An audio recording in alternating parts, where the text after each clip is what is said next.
A la página de hoy quisiera titularla Fernando Báez no fue víctima del rugby, fue víctima del supremacismo. Dicho de otro modo, ese título diría, al crimen de Fernando no lo cometió el rugby, lo cometió el supremacismo. Desde mi punto de vista, es muy importante saber qué fue lo que cometió el crimen. Por cierto, en forma directa, la criminalidad de quien asesina de un modo u otro, sin razón, a otra persona. Pero más allá del asesino material está la razón criminal o el ámbito criminal, ¿no? Lo que produce que una mano o un pie, en este caso, ejecute un acto criminal. Hay crímenes que son cometidos por la desigualdad, por la injusticia, por la desesperación social. Hay crímenes que son cometidos por cuestiones emocionales, hay crímenes que son cometidos desde desequilibrios mentales. ¿Qué fue lo que cometió el crimen de Fernando Báez en Villa Gesell?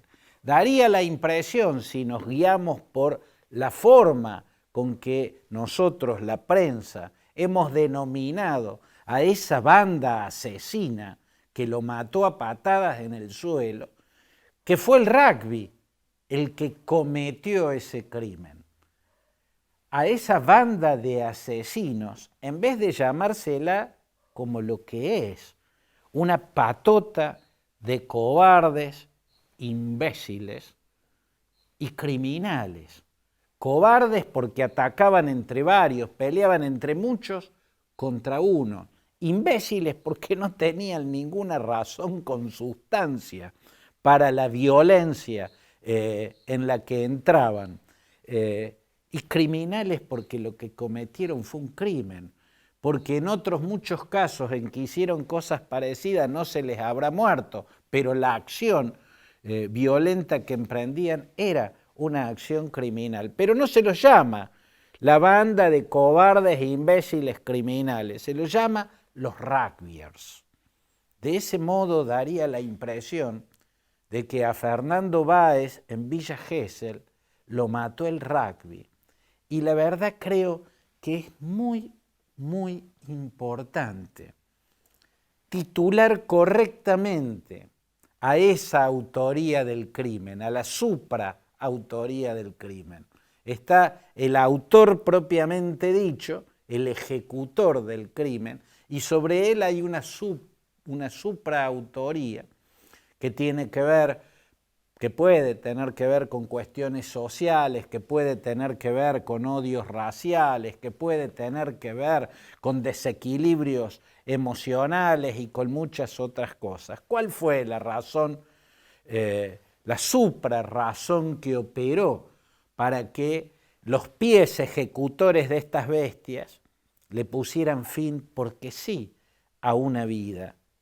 El rugby daría la impresión, porque los llaman en la prensa, en todos lados, los rugbyers.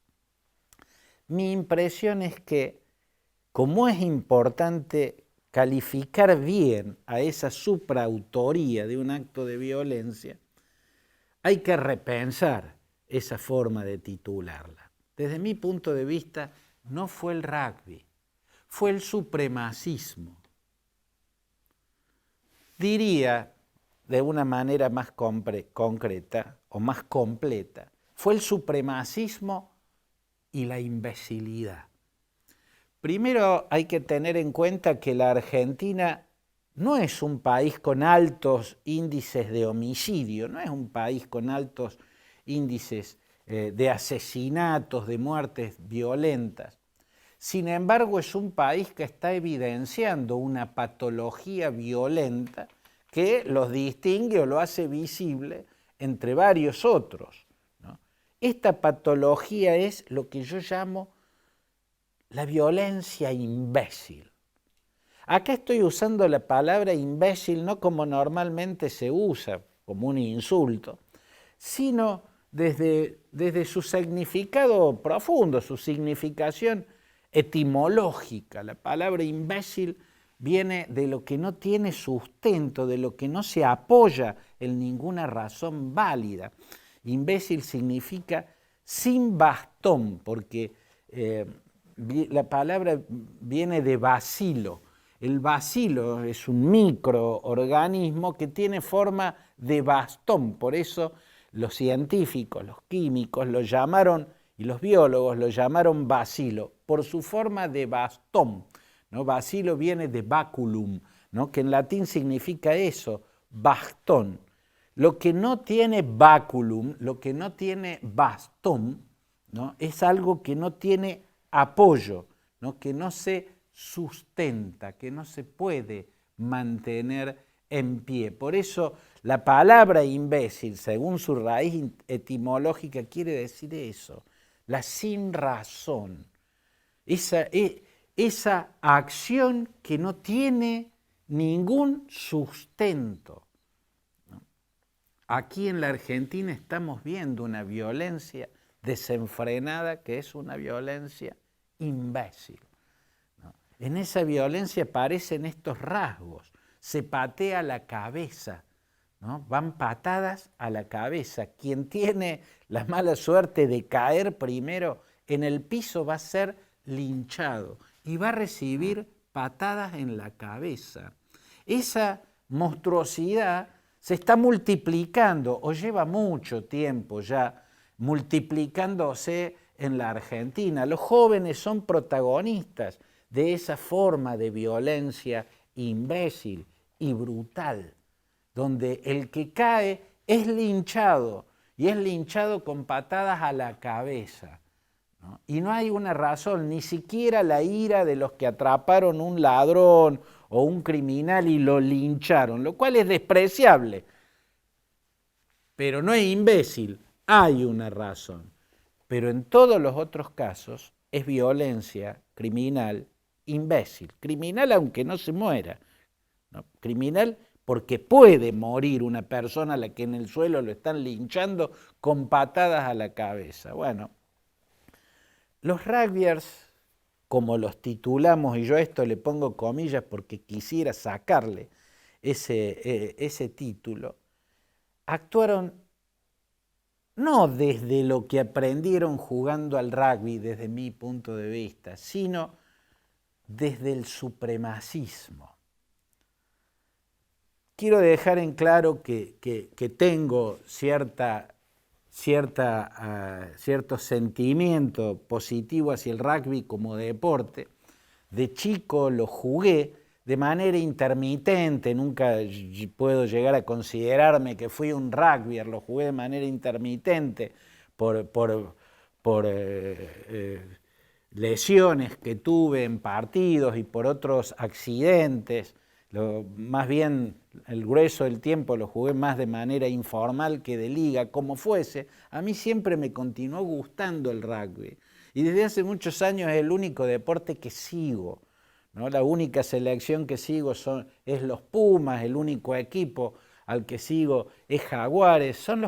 Si yo prendo televisión para ver un deporte es rugby, pero más allá de esa admiración personal que puedo tener por un deporte que me resulta apasionante, más allá de eso estoy en el intento de hacer una observación absolutamente objetiva. No fue el rugby el que mató a Fernando, fue el supremacismo. Y quiero poner el ejemplo más claro respecto a eso. Cuando Nelson Mandela se convirtió en presidente de Sudáfrica, su partido, el de la mayoría negra que había sido oprimida bestialmente por el apartheid, lo presionó para que suprimiera el rugby, para que prohibiera el rugby, porque consideraba la mayoría negra que el rugby era el máximo símbolo del apartheid, de la minoría blanca y racista que los segregaba. El rugby en Sudáfrica lo jugaban a un nivel excepcional, pero solamente lo jugaba la minoría blanca, eso que se autodenominaba la tribu afrikaner. Y Nelson Mandela, que era un hombre al que le gustaba mucho el rugby, y lo había jugado, entiendo yo, también informalmente, pero lo había jugado, supo defenderlo de la manera más correcta porque tenía que ver con la posición más razonable. Les explicó y logró imponer su visión, logró que entendieran los otros dirigentes del CNA que el problema en Sudáfrica no había sido el rugby, sino la segregación racial, el racismo de los blancos era el problema, no el rugby. Les hizo entender que el supremacismo fue lo que los oprimió a través de ese régimen monstruoso que era el apartheid, pero no el rugby. También los hizo entender que lo que los blancos habían hecho bien había que preservarlo, pero había que incorporar, había que abrir sus puertas a la población negra, y eso fue lo que hizo. En el primer mundial de rugby, con Mandela presidente, que fue en la mismísima Sudáfrica, había uno o dos como muchos jugadores negros en los Springboks, la selección de rugby sudafricana. Desde hace años, las mayores estrellas del rugby sudafricano son negros, y el equipo de los Springboks y todos los grandes equipos sudafricanos, los Stormers, los Lions, todos tienen muchísimas figuras negras, ¿no? La prueba es Sudáfrica. La prueba es Sudáfrica. Tenía razón Mandela, ¿no? A los que de su partido querían prohibir el rugby y lo veían como símbolo de la opresión, dijeron no. Les explicó y les hizo ver que el problema no era el rugby, al crimen lo había cometido el racismo, el supremacismo. Bueno, al crimen de Fernando lo perpetró el supremacismo, ¿no? Que se da, hay un supremacismo social, ¿no? Chicos que creen, o gente que cree que por tener más dinero son más que los demás. Hay un supremacismo social que pasa por gente que usa términos horribles, como por ejemplo hablar de los negros de mierda.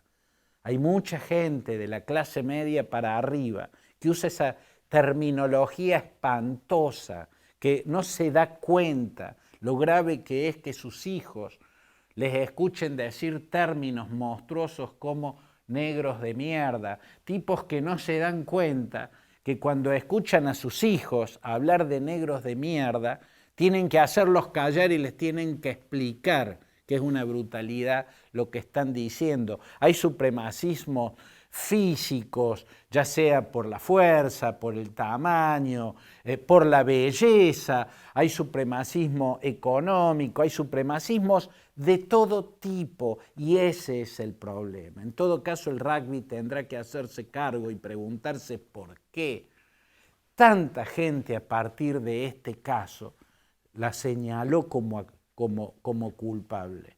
¿Por qué tanta gente ve violencia en los jugadores de rugby, pero fuera de la cancha? Yo creo desde hace tiempo que en la Argentina las áreas encargadas del deporte desde el Estado tendrían que impedir que sean entrenadores, sobre todo en los deportes de contacto y en las artes marciales, aquellos que no sepan o que no puedan difundir conductas de humildad, conductas de respeto al otro, conductas humanistas. Yo creo que en la Argentina y en todos lados, para ser entrenador de rugby de las divisiones inferiores, ¿no?, tenés que haber rendido una suerte de examen donde te examinaron y vieron que vas a poder difundirle a tus entrenados, desde niños en adelante, valores como la humildad, como la equidad, como la solidaridad,